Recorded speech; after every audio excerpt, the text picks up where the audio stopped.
Awaking in the middle of a prodigiously tough snore and sitting up in bed to get his thoughts together, Scrooge had no occasion to be told that the bell was again upon the stroke of 1. He felt that he was restored to consciousness in the right nick of time for the especial purpose of holding a conference with the second messenger dispatched to him through Jacob Marley's intervention. But finding that he turned uncomfortably cold when he began to wonder which of his curtains this new spectre would draw back, he put them every one aside with his own hands, and lying down again, established a sharp lookout all around the bed. For he wished to challenge the spirit on the moment of its appearance, and did not wish to be taken by surprise and made nervous.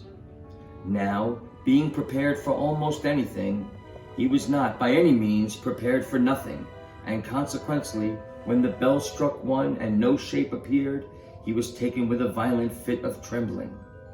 5 minutes, 10 minutes, a quarter of an hour went by, yet nothing came. All this time he lay upon his bed, the very core and center of a blaze of ruddy light, which streamed upon it when the clock proclaimed the hour, and which, being only light, was more alarming than a dozen ghosts, as he was powerless to make out what it meant or would be at, and was sometimes apprehensive that he might be at that very moment an interesting case of spontaneous combustion without having the consolation of knowing it. At last, however, he began to think, as you or I would have thought at first, for it is always the person not in the predicament who knows what ought to have been done in it, and would unquestionably have done it too. At last, I say, he began to think that the source and secret of this ghostly light might be in the adjoining room, from whence, on further tracing it, it seemed to shine. This idea taking full possession of his mind, he got up softly and shuffled in his slippers to the door. The moment Scrooge's hand was on the lock, a strange voice called him by his name and bade him enter. He obeyed. It was his own room. There was no doubt about that, but it had undergone a surprising transformation. The walls and ceiling were so hung with living green that it looked a perfect grove, from every part of which bright gleaming berries glistened. The crisp leaves of holly, mistletoe, and ivy reflected back the light, as if so many little mirrors had been scattered there, and such a mighty blaze went roaring up the chimney as that dull petrification of a hearth had never known in Scrooge's time, or Marley's, or for many and many a winter season gone. Heaped up on the floor, to form a kind of throne, were turkeys, geese, game, poultry, brawn, great joints of meat, sucking pigs, long wreaths of sausages, mince pies, plum puddings, barrels of oysters, red-hot chestnuts, cherry-cheeked apples, juicy oranges, luscious pears, immense twelfth cakes, and seething bowls of punch that made the chamber dim with their delicious steam. In easy state upon this couch there sat a jolly giant, glorious to see, who bore a glowing torch, in shape not unlike Plenty's horn, and held it up, high up, to shed its light on Scrooge as he came peeping round the door. "Come in," explained the ghost. "Come in and know me better, man." Scrooge entered timidly and hung his head before his spirit. He was not the dogged Scrooge he had been, and though the spirit's eyes were clear and kind, he did not take kind to meet them. "I am the ghost of Christmas present," said the spirit. "Look upon me." Scrooge reverently did so. It was clothed in one simple green robe, or mantle, bordered with white fur. This garment hung so loosely on his figure that its capacious breast was bare, as if disdaining to be warded or concealed by any artifice. Its feet, observable beneath the ample folds of the garment, were also bare, and on its head it wore no other covering than a holly wreath, set here, there, with shining icicles. Its dark brown curls were long and free as its genial face, its sparkling eye, its open hand, its cheery voice, its unconstrained demeanor, and its joyful air. Girded round its middle was an antique scabbard, but no sword was in it, and the ancient sheath was eaten up with rust. "You have never seen the likes of me before," exclaimed the spirit. "Never," Scrooge made answer to it. "Have never walked forth with the younger members of my family, meaning, for I am very young, my elder brothers born in these later years," pursued the phantom. "I don't think I have," said Scrooge. "I'm afraid I have not. Have you had many brothers, Spirit?" "More than 1,800, said the ghost. "A tremendous family to provide for," muttered Scrooge. The ghost of Christmas Present rose. "Spirit," said Scrooge submissively, "conduct me where you will. I went forth last night on compulsion. I learned a lesson which is working now, tonight. If you have aught to teach me, let me profit by it." "Touch my robe."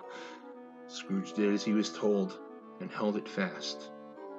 Holly, mistletoe, red berries, ivy, turkey, geese, game, poultry, brawn, meat, pig, sausage, oysters, pies, puddings, fruit, and punch all vanished instantly.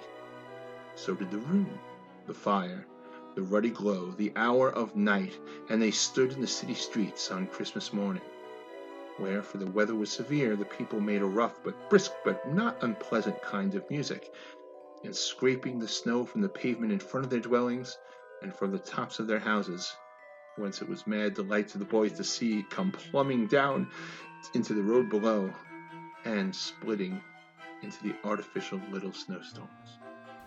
The house fronts looked black enough, and the windows blacker, contrasting with the smooth white sheet of snow upon the roofs, and with the dirtier snow upon the ground, which last deposit had been plowed up in deep furrows by the heavy wheels of carts and wagons, furrows that crossed and recrossed each other hundreds of times, where the great streets branched off and made intricate channels, hard to trace in the thick yellow mud and icy water.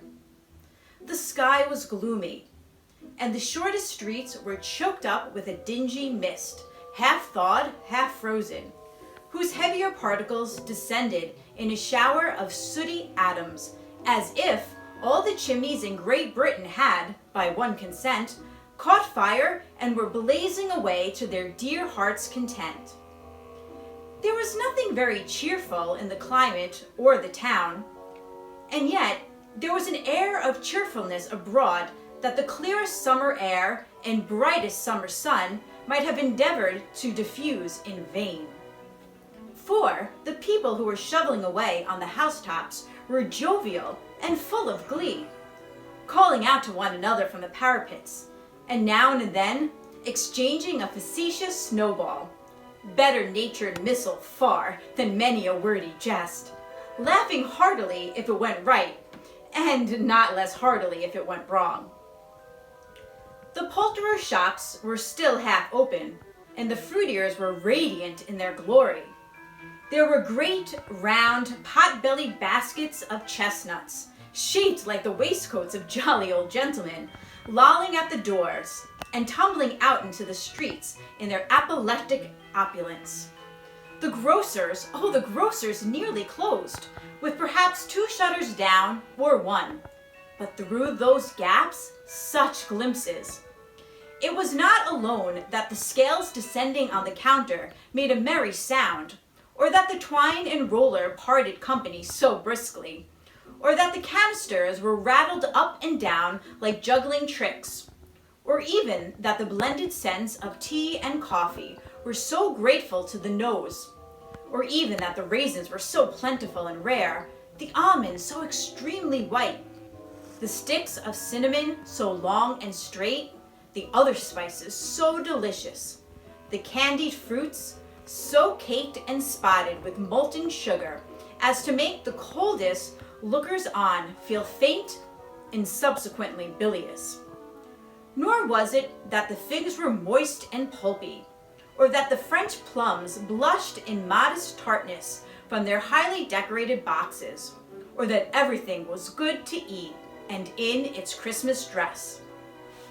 But the customers were all so hurried and so eager in the hopeful promise of the day that they tumbled up against each other at the door, crashing their wicker baskets wildly, and left their purchases upon the counter, and came running back to fetch them, and committed hundreds of the like mistakes, in the best humor possible. While the grocer and his people were so frank and fresh that the polished hearts with which they fastened their aprons behind might have been their very own, worn outside for general inspection and for Christmas daws to peck out if they chose. But soon the steeples called good people all to church and chapel, and away they came, flocking through the streets in their best clothes and with their gayest faces. And at the same time there emerged from scores of by-streets, lanes, and nameless turnings innumerable people, carrying their dinners to the bakers' shops. The sight of these poor revelers appeared to interest the spirit very much, for he stood with Scrooge beside him in a baker's doorway, and taking off the covers as their bearers passed, sprinkled incense on their dinners from his torch. And it was a very uncommon kind of torch, for once or twice, when there were angry words between some dinner carriers who had jostled each other, he shed a few drops of water on them from it, and their good humor was restored directly. For they said it was a shame to quarrel upon Christmas Day. And so it was. God love it, so it was. In time the bells ceased, and the bakers were shut up. And yet there was a genial shadowing forth of all these dinners and the progress of their cooking in the thawed blotch of wet above each baker's oven, where the pavement smoked as if the stones were cooking too. Is there a peculiar flavor in what you sprinkle from your torch? Asked Scrooge. There is, my own. Would it apply to any kind of dinner on this day? Asked Scrooge. To any kindly given, to a poor one most. Why to a poor one most? Asked Scrooge. Because it needs it most. Spirit, said Scrooge, after a moment's thought, I wonder you, of all the beings in the many worlds about us, should desire to cramp these people's opportunities of innocent enjoyment. I, cried the spirit. You would deprive them of their means of dining every seventh day, often the only day on which they can be said to dine at all, said Scrooge. Wouldn't you?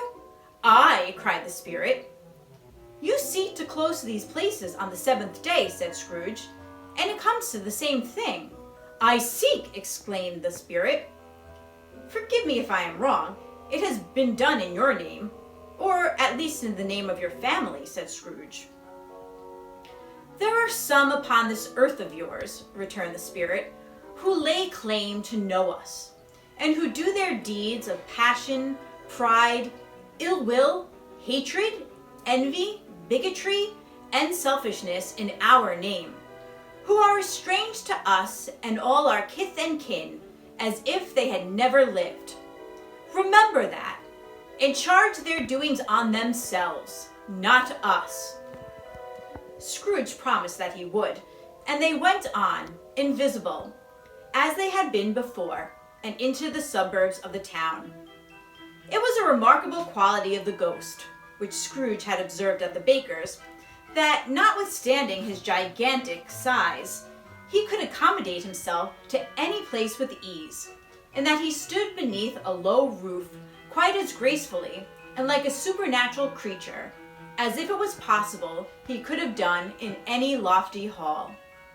And perhaps it was the pleasure the good spirit had in showing off this power of his, or else it was his own kind, generous, hearty nature, and his sympathy with all poor men, that led him straight to Scrooge's clerks, for there he went, and took Scrooge with him, holding to his robe.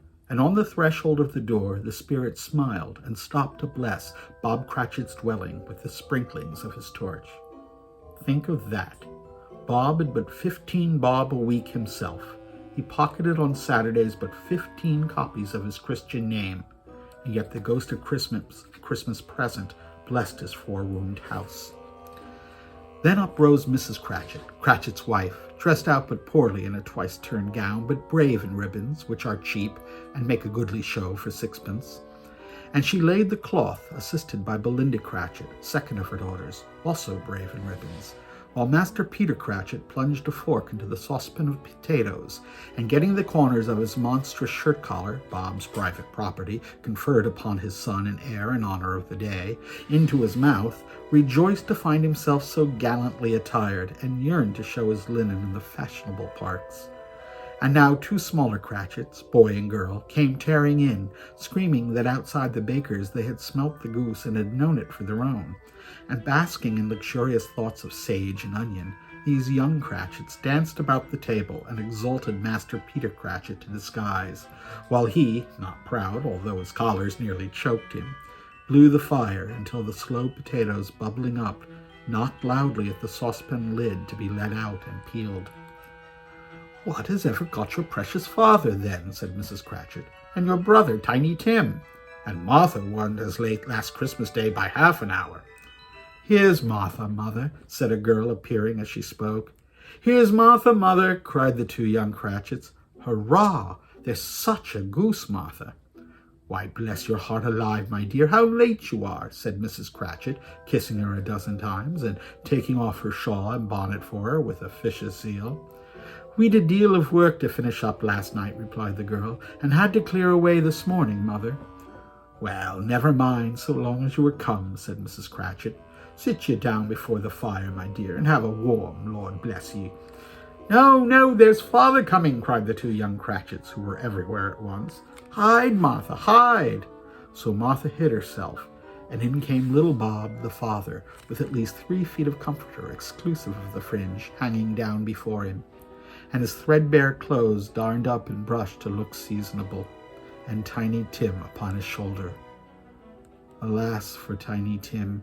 He bore a little crutch and had his limbs supported by an iron frame. "Why, where's our Martha?" cried Bob Cratchit, looking round. "Not coming," said Mrs. Cratchit. "Not coming," said Bob, with a sudden declension in his high spirits, for he had been Tim's blood horse all the way home from church, and had come home rampant. "Not coming upon Christmas Day?" Martha didn't like to see him disappointed, if it were only in joke, so she came out prematurely from behind the closet door and ran into his arms, while the 2 young Cratchits hustled Tiny Tim and bore him off into the wash-house, that he might hear the pudding singing in the copper. "And how did little Tim behave?" asked Mrs. Cratchit, when she had rallied Bob on his credulity, and Bob had hugged his daughter to his heart's content. "As good as gold," said Bob, "and better. Somehow he gets thoughtful, sitting by himself so much, and thinks the strangest things you ever heard. He told me coming home that he hoped the people saw him in the church, because he was a cripple, and it might be pleasant to them to remember upon Christmas Day who made lame beggars walk and blind men see." Bob's voice was tremulous when he told them this, and trembled more when he said that Tiny Tim was growing strong and hearty.